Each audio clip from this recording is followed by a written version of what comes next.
welcome to our next episode of Called and Chosen. This series in which we focus on these men that have been called to serve in our communities, to serve as priests.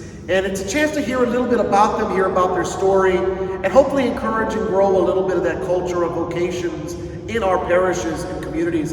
Today with me is Father David Garcia. I think I don't think he'd be embarrassed, but he knows that it's probably one of the more recognizable priests in our diocese because of all the different places that he's served and the things that he has done. He is a mentor for many of our priests in our diocese. And so, Father David, I welcome you and I invite you to just tell us a little bit about yourself and your vocation story as we start. Okay, where do we start? I'm an old guy, so there's a long story here. Yeah. But maybe I can start at the very beginning. I was born into a very Catholic family, especially my mother. My mother was very active in our parish. I was baptized at Sacred Heart on the west side. And then we moved, when I was 5, we moved to the St. Paul's area. Yeah. And so I went to, I like to say, I went to kindergarten all the way through graduate school in Catholic education. Yeah. And one time I had a sabbatical. I was at Harvard, and I was at divinity school. It was a wonderful experience. But otherwise, all Catholic education. So in the family, basically, I remember always praying. We prayed the rosary every single night. There was a rosary on KCOR in the Spanish language radio, and some nights it would be in English and some nights it would be in Spanish. And my mother would have us, and I think it was like around 6:30 p.m. And my mother would line us all up, kneel down on the floor in the hall of the house, and she would turn on the radio so we would all hear it nice and loud, and we would all have our rosaries and pray our rosaries. So that was like a daily occurrence. And then of course Sundays was always line up everybody, we all went together. There was 6 of us in the family. There was 5 girls and me. And I always tell everybody I became a priest because I had 5 sisters. And I always say, the only thing is, I just wanted to be able to get a chance to talk at a meal, you know? I never had that chance because the girls were always talking to each other, always chatting. And the one thing that I could never figure out is how they could have 3 conversations going at one time and they never missed a beat. They all knew what was being said. I was always perennially lost, clueless. So, but it was a beautiful family experience as I think back on it. And I know now as we're much older, myself and my sisters always give thanks for the wonderful parents that we had. The great example, they were completely committed to the family, worked very hard. Incredibly, both of my parents, which was almost unheard of, and pretty much unheard of at that time, both of my parents had college degrees. Okay. And they were Hispanic Americans, Mexican Americans. And they both went to the University of Texas at Austin at a time in the late 30s when no Hispanics, almost no Hispanics were going. And both of them have long stories as to how they got in. They did not come from wealthy families, and yet they both got college degrees. And because of that, they were always encouraging us in our education. And of course, they felt that a Catholic education was going to be the best way for us. So we all went to Catholic school, and it was a wonderful experience. I'm talking about entering, in the 50s, the mid-50s. I'm an old guy. And so there was a time where there was still mostly nuns in the Catholic school. And so at home, with prayer and with a lot of Catholic images, visiting my grandmothers. I only knew my grandmothers because both of my grandfathers had died before I was born. And my grandmothers, both of them were very religious. And again, you would go to the house and there was a lot of pictures of Our Lady of Guadalupe and pictures of the saints. And then they would have their little spot in the house that was the little altar. And that was the place of prayer. And my mother had her little spot as well. Very, very typical of Hispanic families to have like a little holy spot in the house where you pray, where you have images, not only of the saints, and Christ and Mary, but you also have pictures of your ancestors. In a sense, they are your saints, even though they're not officially canonized. So all of those kinds of things created an atmosphere for me of Catholicism, of faith, of being committed to living that out.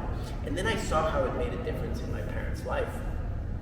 They were people not only of great faith, but also of high morals, and really wanted to instill those morals in us, in their children. And I think they did a pretty good job. And so we would go to church every Sunday. I remember 8 a.m. Mass at St. Paul's. We would take an entire pew because there was 8 of us. And that was just a part of life. So it was really a very important thing. And then, of course, being in the Catholic school, in the late 50s and early 60s, the nuns, and they were Brigidine nuns, Irish nuns, would always encourage us about vocations.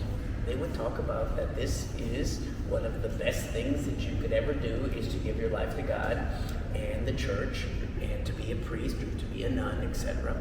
So really, in St. Paul's, a number of us ended up in the seminary, and a number of the girls ended up in the convent. The interesting thing about my 8th grade class at St. Paul's is 3 of us became priests. Now that is the only time I understand in the history of the Archdiocese that one 8th grade Catholic school class produced 3 priests. And so that said something about the influence that we were having. And of course, at that time in the Catholic school, the priests were very visible. We had daily Mass. The priests would also visit the classrooms every so often. I remember old Monsignor Aloysius Leopold, and he was our pastor. And when it came time for report cards, he would visit every single class, and he would personally give each student their report card. And he would open the report card, look at it, and go, or he might say, very good, or he might say, you need a little bit more work, or something like that. But again, his presence and the fact that this was a very important moment, the pastor was walking into our classroom to give us our report cards, all of that begins to create in me and in others this culture of call to in some way be the best Catholic you could be, and then to try to see, is it also to be a priest? So that was kind of part of the beginning of it, and then it went from there. I could go on forever, but maybe you have a question, or you have a comment, or you have an observation, so let me let you give it a chance. So one of the things that I haven't really talked about it too much and asked it on my other videos, but it sounds like, at least for your story, your family really was kind of hopeful for this to happen, this potential on vocation. I can't say that. Okay. I don't know that I would say it that way. I would say it this way. My mother encouraged me, but really didn't say you should be a priest. No pressure from her at all. My father, I learned much later that his compadres and his friends, he's the only boy in your family who's going to carry on the name. So, my dad's friends were kind of sowing the seeds of doubt in my dad. And I remember much later, after I became a priest, that my mother said that she and dad had conversations about that. And my mother had told him, don't you dare discourage that boy. If his vocation is his, then he should go on. If it's not, then we'll support him in any other way that he wants to live his life.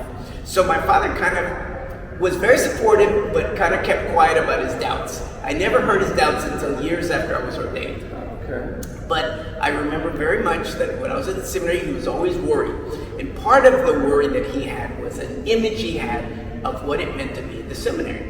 And for him, to be in the seminary or to be in a monastery or to be in any kind of religious life is to spend your life on your knees, either in prayer or scrubbing floors. I mean, basically, that was his image, because very poor, very monastic, and that whole thing about the seminary. So he was always worried. And so every so often, I would get a little care package at the seminary from my dad, who would give me little things to eat, and then there'd always be a $5 bill in there or something like that for me to have, because he always worried that I didn't have any money, that I couldn't do anything. But I entered the high school seminary. Okay, so I entered St. John's, a little bit different. and we're right here at Mission Concepcion. Behind here is the old St. John's Seminary site, and now of course it's a an apartment complex, and part of it is going to be the pilgrimage center for the archdiocese, pilgrimage center in terms of the missions. So I remember it well. It's interesting that this was my last parish before I retired. So I began my career in the church right here on these grounds, and I ended my career 45 years later right here on these grounds as well. So it was really interesting. Actually, I began my career in '63, so it was more than 50 years since I actually entered the seminary. So I entered at a time where the high school seminary was kind of the place that you would go to if you were thinking about being a priest. And yet it was a wonderful experience for me. Tough. It was almost like military, boot camp, in the sense that, you had a very rigid schedule. The bells would go off and you would do this, and the bell would go off and you would do something else, So you'd go to bed early, and as you finished night prayer and went into the dorms, you were in what they call grand silence. Grand silence meant from the moment of evening prayer until the next morning at breakfast, you could not talk. So everybody would go into the dorm and get ready for bed and brush their teeth and whatever else they had to do, and then just get into bed. And the dorm was a big open dorm. So there was just a bunch of beds next to each other with a little bitty cabinet where you put all of your worldly possessions, And so in the next morning, 5:45, the bell would go off, which would be very loud and of course wake everybody up. And then boom, first thing you would do is go into chapel for morning prayer and mass. And then after that, you'd have breakfast. And sometimes breakfast was in silence. Sometimes the meals were in silence. The priest who was there, or prefect of discipline, would be the one to give you the signal whether you could talk during the meal or not. Okay. And you're talking about high school boys, filled with a lot of energy and wanting to talk, but so the discipline was good. Also, I have to say that the education was first class, because we were a small group of seminarians, and we had Vincentian priests, and so we got a very good education. In fact, later on when I went to St. Mary's, I made straight A's. So I know that it was because I had a solid Catholic education in grade school, very solid one in high school, and then I went on to St. Mary's University, and ultimately I got a fellowship to Notre Dame University, and I had a fellowship at Harvard. And so really the basis of a very solid education was early on, grade school and high school, where they taught you not only the disciplines you needed, but also how to study. And I just felt like I was very blessed that I had a great education. And of course, my parents, being both college graduates, always told us, you're going to college, you're going to college, you're going to college. There was never any kind of choice. And we just said, okay, we're going to go to college. We didn't know how or what it was all about. But we were, that's what our parents told us, so we were going to go ahead and do that. So basically, I go through St. John's, and then I go to Assumption, and I had told myself, okay, if you are going to be a priest, it'll get stronger in you as you're in the seminary. If you're not going to be a priest, you'll figure it out, and then you'll leave, and you will not be any worse for the wear, because you will have gotten a good education, and certainly you will have hopefully gotten stronger in your faith and all of that. So as each year went on, it became stronger in me that I think this is the right path. And I think I made my final decision my senior year at St. Mary's, and I was living at Assumption. We were doing the formation. We had gone through all kinds of turmoil at the seminary because it was the time of Vatican II. And Vatican II was a big change in the church. We went from all Latin and very traditional things, and then it was English, and then it was like, all kinds of stuff. The liturgy was changing, all kinds of stuff. And if you had lived through the old system and then went to the new system, it was always, things were up for grab. The thing that I'm glad I did was, because of the minor seminary, I think I had a solid discipline of life. Study, taking care of myself physically, and spirituality. And those, I built on those during those turmoil years. Exactly. I know some guys who were in the seminary who didn't have that background and didn't make it very well during those years of turmoil, because they didn't have an anchor. And I think that those are the ones that had problems and ultimately either left or they had problems later on. And so I was grateful that I had this solid background, and it allowed me to go through the changes, and ultimately I liked all the changes. On the whole, there was some bumps in the road, and I could go on forever about that, but I would say the main thing that I ended up understanding was you are your own formator in the seminary. You can have all the formation staff you want, but if you're not committed to yourself in terms of forming yourself, in terms of making formation a part of your whole life, even into priesthood, then it's not going to work. Exactly. It's not going to work. I tell seminarians that sometimes it's important to put on blinders, like they do on horses when they're doing the races. They put the blinders on to either side where the horse only sees what's straight ahead. And that's what that allowed you to do. It led you through prayer. It allowed you to focus down what is important, what do I need to do, so I don't get caught up in the external, everything moving around me, because it's very easy to do that. It's easy to get caught up when our friends, our families, our people, and they see us and, oh, he's almost a priest and you're 6 years away, and they're treating you like your father already. Or when you're getting asked to be on this committee and that committee and to do this and to do that. To remember to have that centering, that focus, what you said, that one thing, that anchor that held you together. Yeah. And I think that's just as valid nowadays in our seminary. And what was going on at the time, you had Vatican II changing the church, but when I was at St. Mary's especially, all of a sudden the world was changing, okay? You had student protests because of the Vietnam War. You had the civil rights movement for the African American and the Mexican American. You had all kinds of things that were, questioning about what kind of an education were we getting in the university. Students were speaking up. That had not happened before. Students prior to that had been pretty much very, pacified, we just go to class, that's what we're supposed to do. But now they were speaking up, and you personally were being challenged all the time. Where do you stand on this? Where do you stand on that? What are you going to do about this? Are you going to join us in this march? Are you going to be in favor of this? Or, all that kind of stuff. And so it was like, for me, a bit of a shock at first, but then I'm glad I went through it, because I began to understand my priesthood in the context of the changing world. Yeah. And I think one of the things that I ended up with was a real commitment to equality, to justice for all, especially for minorities, especially for African Americans, Hispanic Americans, and being that there was very few Hispanic Americans born and raised in San Antonio that were becoming priests, I felt a special obligation that I was going to be involved in that throughout my ministry. And so little by little, I focused on, okay, I'd like to be a parish priest. And where I want to be a parish priest is on the west side or the south side of San Antonio, where the poorest Hispanic, Mexican Americans, and Mexicans live, and that's what I see myself doing.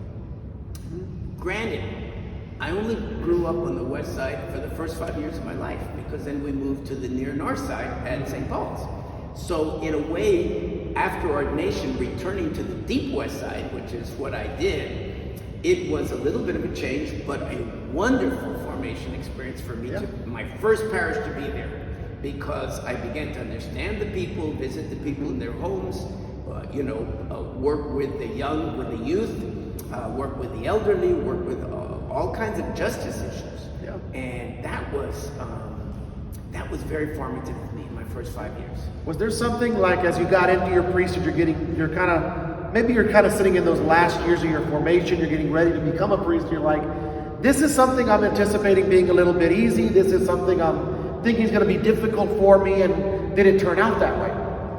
I think what happened to me, and I think it happens to a lot of people, is the closer you get to being ordained, the more the self-doubts hit you. Am I good enough to be a priest? Am I holy enough to be a priest? Do I know enough to be a priest? All those things start hitting, at least they hit me. And it was almost like, ordination is coming soon. Maybe I should push it back a little bit, because I don't know if I'm ready in all of those categories.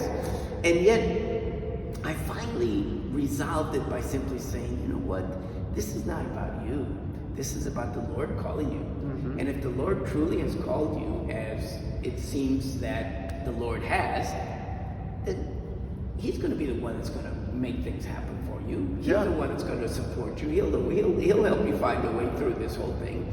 So just remember, it's not all about you. You're not the savior of the world. Exactly. The savior already came. You know, you just need to let the savior work through you. And that really helped me a lot when I finally, you know, kind of resolved, okay, you don't have to be a saint. You don't have to be the smartest person in the world. You know, you don't have to be the best person in the world. You just have to be you and continue to work on being a better you as the years go by.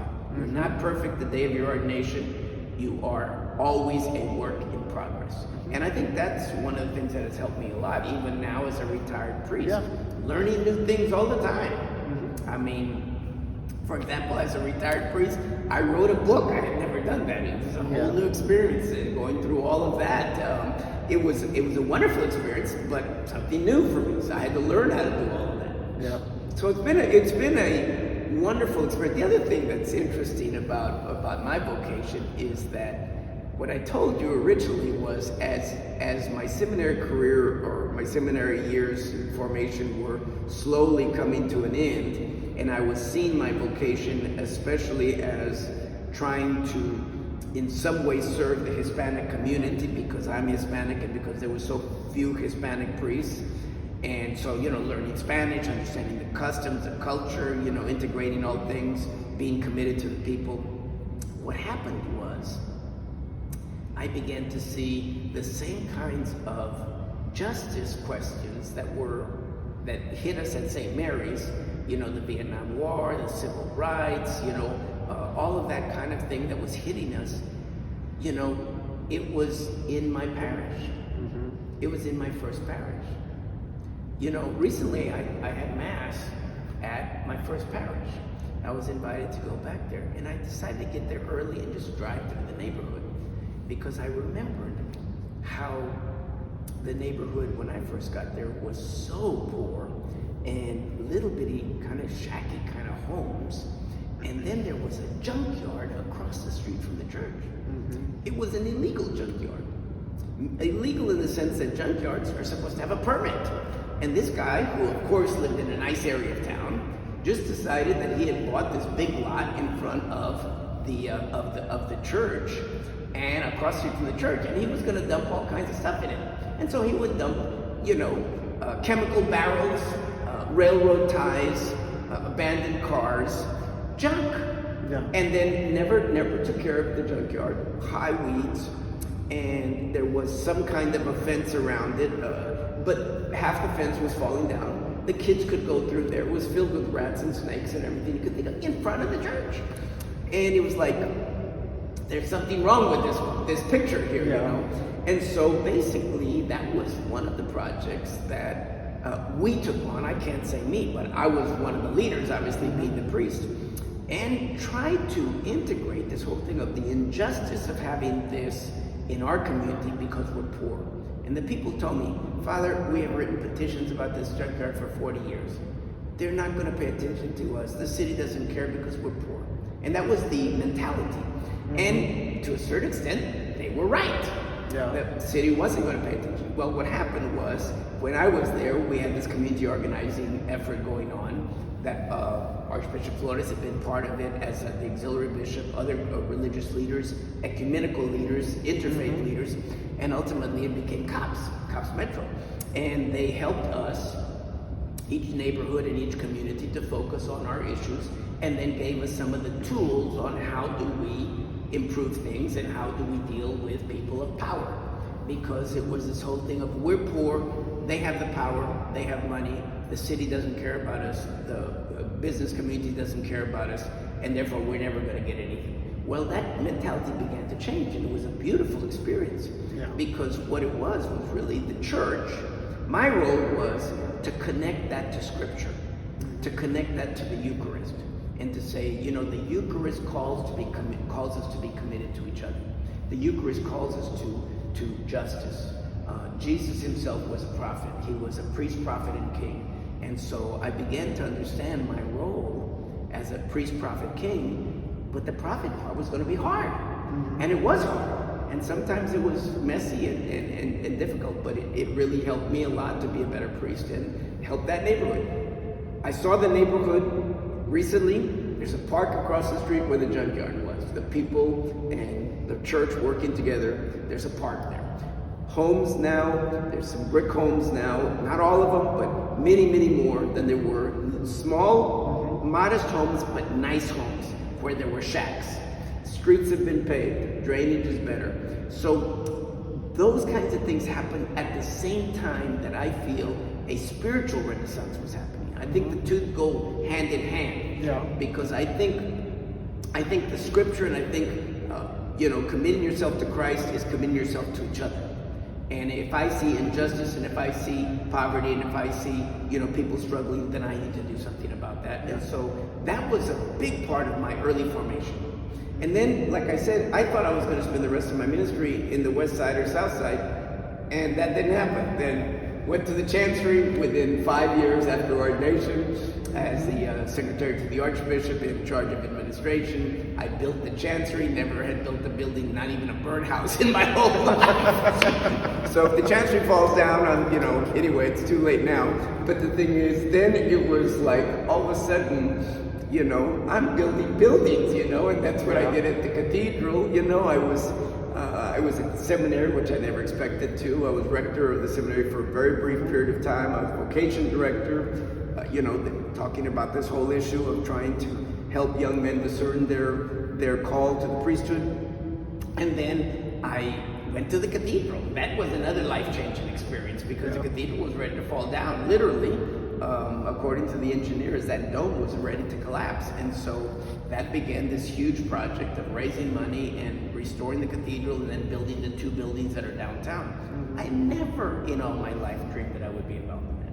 And then, of course, as they say, no good deed goes unpunished. So Archbishop Gomez said, you did a good job at the cathedral, go to the missions and do the same thing. And so there I am at the missions, raising millions and millions more to be able to restore the missions, which I never dreamed I would do, but fell in love with the missions, and fell in love with especially this particular mission, Concepcion, and the community here.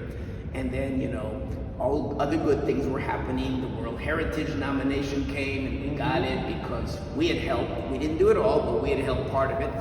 And then through all of that, I got to be known by the community, like a lot. And then all of a sudden you get calls for everything, the mayor wants you for this, or the county judge wants you for this, or the state senator, or the state representative. And I felt, okay, this is kind of also a role that the church needs to have. We need to be there and challenge the political authorities. And then I got to be known by the business community and some of the biggest business community members in the city. And that also good things can come from there. Yes. So anyway, those are some of the things that were surprises along the way. Yeah, I mean, and I think that's the reality for all of us is we all kind of enter that seminary, we go to our first grade, we have an idea, this is what ministry is going to be. Never actually turns out that way. From the day we walk into the seminary, like you thought, like your dad, you thought, we're going to sit, we're going to kneel, we're going to be praying, we're going to study. And there was a lot of that too. Sure. But that wasn't the complete reality of it. And I think sometimes people look at the priesthood and they look at, well, I don't know if I can be a priest. I don't think I can pray all day. I can't do this. Usually, I don't know about you, for me, it's hard to find that time to pray if we really don't build it into our schedule and force ourselves to. There's going to be days we're going to find that we may not have prayed at all because we allowed everything to be so busy. What I have found is, and I think the discipline of the seminary helped me, and then being a person of self-discipline, for example, I get up in the morning pretty much at the same hour, 6 o'clock in the morning. The first thing I do after I'm shaved and ready to go is have my cup of coffee and I start my prayer. That would always be a part of my first things in the morning. I do prayer first, and then I go into breakfast, and then I have the rest of the day. Last thing before I go to bed is I do prayer. So I know that at the beginning of the day, the end of the day, those are sacred moments for me, and they will always be my prayer time. And that really anchors you. Yes. It's very, very important. And what the discipline of doing that is, then that discipline goes into other parts of your life. Okay? So, the discipline of having to say, I got to be at the early mass, or I got to do this, I got to do that for my ministry. I have these meetings. Those are discipline. The other discipline that's very, very important is your physical life. So many priests, in my opinion, let that go because, oh, well, I'm too busy, so I can't get any exercise, and then I'll just eat whatever is there. And of course, then we have problems because then your health is affected, and when your health is affected, you cannot function as all the demands that you have. So I made a commitment to myself. At the age of 30, I would never be overweight, and I would always, take care of my exercise and diet, and that was going to be an intimate part, as much as spirituality and as much as anything else, about learning more about reading, about studying, etc. All of that would be part of a holistic life, and it has worked for me. It has worked for me. I've never been in the hospital in my life, and I've always basically had good health. I've had colds and flus and stuff like that, but nothing ever serious. So all of those things, it's a holistic kind of thing. But I just want to say for those people that are listening to this show that I can't think of a more wonderful, satisfying, fulfilling life that I could have. And I think so many men, and then women, of course, for religious life, if they would just think about it as not this weird kind of, thing that only a few people can do, but that they really could possibly have a super fulfilling life. Because I don't think life is fulfilled until I do two major things, and I have to do them all the time. Number one is to give thanks to God all the time for everything that I have, for the gift of life, but then everything I've been given, my wonderful parents, my family, my education, the friends that I have in life, on and on and on, the ministries, the different things that people, that's Thanksgiving. And Thanksgiving to me leads to the second thing, and both things are necessary to have a happy life, and the second thing is, then I need to give. If I'm thankful for what I've been given, then it's my turn to give back. And so I need to be the most generous person I can be with my time, with my abilities, and with my personal resources. And so I think you're not happy until you've learned those two lessons. Exactly. Gratitude and generosity. That's the key to life. I mean, in my opinion now. And again, that can apply to people even if they're not spiritual, even if they're atheists. If they don't learn to be grateful and generous, then they're going to be miserable. Yeah. People that only focus on themselves, people that only, that demand that everybody kind of bow to them all the time, they basically lead miserable lives. Only when you understand that everything is a gift, and that you have to give thanks to God, and that because of that, I have to give my gifts in whatever way I can generously, that's the only way you'll be happy. So anyway, those are the kinds of lessons of life. Those are great lessons. Now, you mentioned you did vocations work for just a little while, so let's go ahead and swing a little bit into that part in this video for a little while. In that, I think most of those who are watching, and if you've been a part of our diocese for a while, we realize vocations is something it seems we struggle with a little bit in the Archdiocese, at least local vocation. Because you're local, you grew up in this area, I'm local, I grew up in the area, but we're kind of a minority in the Archdiocese amongst our priests. We are. And so the question I would ask you is, how can we as a diocese continue working on and growing a better culture of vocation, where more and more of our families are interested in the priesthood? And, I hear from my young men, I'll talk to them, have you thought about being a priest? Well, I didn't know I can be a priest. What can we do? What are some things that we could work on, or that maybe the viewers could do to help develop this culture a little bit stronger here? You know what I did when I was vocation director is I had a little program, and I think maybe some of the other vocation directors in the diocese did it. And the program was entitled Called by Name. And it was a very simple program. When I would go to a parish and preach, I would take these little index cards. And the index cards would say, after prayerful consideration, I would like to suggest the following name as a potential candidate for the priesthood. And then it would be name, address, phone number, whatever information they had on the person. Okay. They did not have to get his permission to submit his name. Okay. Yeah. Because to me, and the whole idea of this call by name is it's a thing of the Spirit. If the Spirit has told you, maybe he is a good candidate, well then say it, you know. Say it, whether you've told him or not. Now, if you decide you want to talk to him about it, great. Talk to him about it and say, you know, think about it. I think you would make a good candidate for this reason and this reason. But you don't have to do that. So what I would do is I would get so many cards at the end of being at all the masses at a parish on a weekend. And, you know, maybe I get 5 cards, 10 cards, 15, maybe more. I would get on the phone and call this guy. And I would say, this is, you know, Father David Garcia. I work with the Vocation Office of the Archdiocese. And I just want you to know, you know, I work with encouraging young men to consider being priests. And your name was suggested to me. And sometimes they would say, what? You know, like, who in the world? I said, I'm not going to tell you who, because, you know, this is kind of a thing of the Spirit and it's a conference. If they want to tell you they suggested your name, fine. But I'm not going to breach that. I'm just going to say somebody thinks you might be a good priest. And I'm calling you to ask you to consider that. And no obligations. If you ever want to come and just sit down with me and just talk about it, what does it mean, etc. If you don't want to, you know, fine.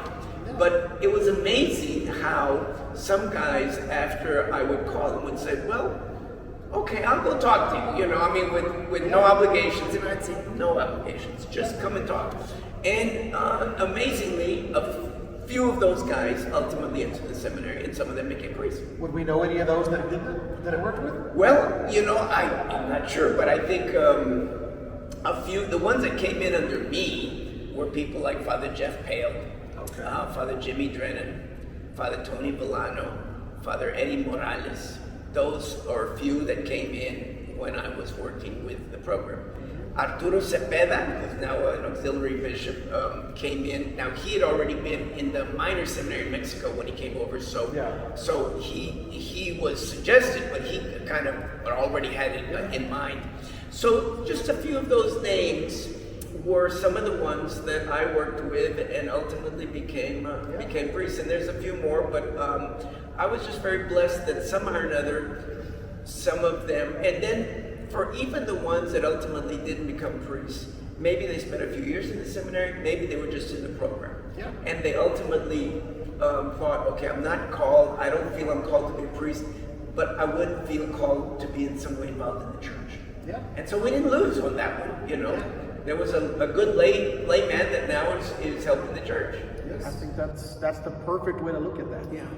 And I think we're gonna have to start looking outside of the box a little bit. If we stay in our offices and just gonna, you know, sooner or later the new priests are gonna show up. They may not. Yeah. Like I said, in my previous parishes, which are even one of those was here in San Antonio. That idea of becoming a priest had never been mentioned. And so I think also that is something that we have to do, not just from us as clergy, but for those of y'all who are watching, to talk about it. You know, why is it important to have priests? I mean, and I asked this question in one of the other videos, where would we be? Where would the church be if we ran out of priests? Well, in one way, we are running out of priests. Yeah. Because, for example, if you took, just like you said earlier, homegrown priests here in San Antonio are a distinct minority. And I bet you we're, 10, 15% of the clergy? At least. That's what they mentioned in one of the meetings I was in recently. That means 80+% of the clergy who are now serving the parishes of San Antonio were not born here, were not raised here, who came from another state, in most cases another country. Yeah. And if it wouldn't be for the Mexicans, for the Colombians, for the Africans, for the Asians, the Filipinos, the Indians, the Polish, the Irish, all of those, and there's many, many more that came, where would we have been? What would we have been able to do? We couldn't have run the parishes, and we couldn't run them today. If they all decided to go home tomorrow, God, what would we do? We'd have to have mass, you know, in huge venues, you know. Let's go to the Alamo Dome and have mass because we don't have enough priests to have mass in the parishes, you know, that kind of stuff. Yeah, and I think that would, and I think you've kind of pointed on it in a couple different ways.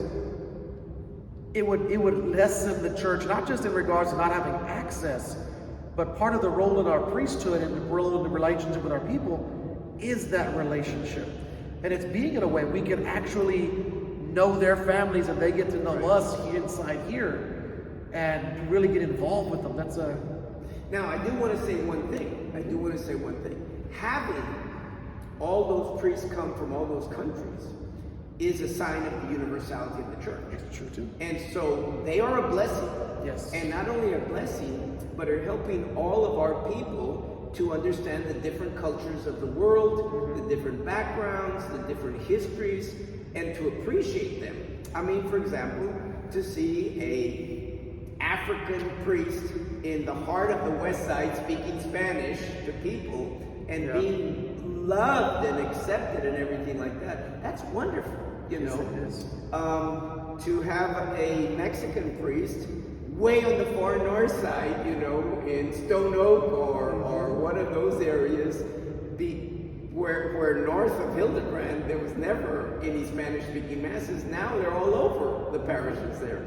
So it's an amazingly beautiful, in a sense, way to talk about the universality of the church. To be Catholic is to be universal. To be Catholic is to embrace the whole world. Okay, so that all is important. That all has been a gift.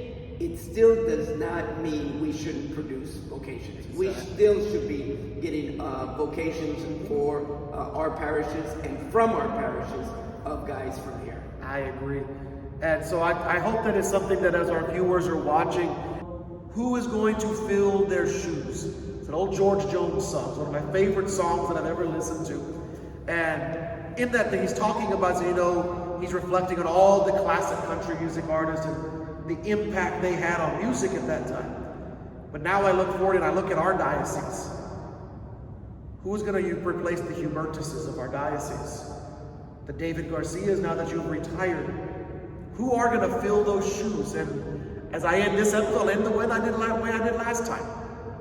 Are you brave enough to consider, is God calling you to step into some of those shoes that may feel a little bit big at times, but to step forward to serving the people of God and serving God here in the Archdiocese of San Antonio? I thank you for tuning in with us today, and I look forward to seeing y'all next week on our next episode.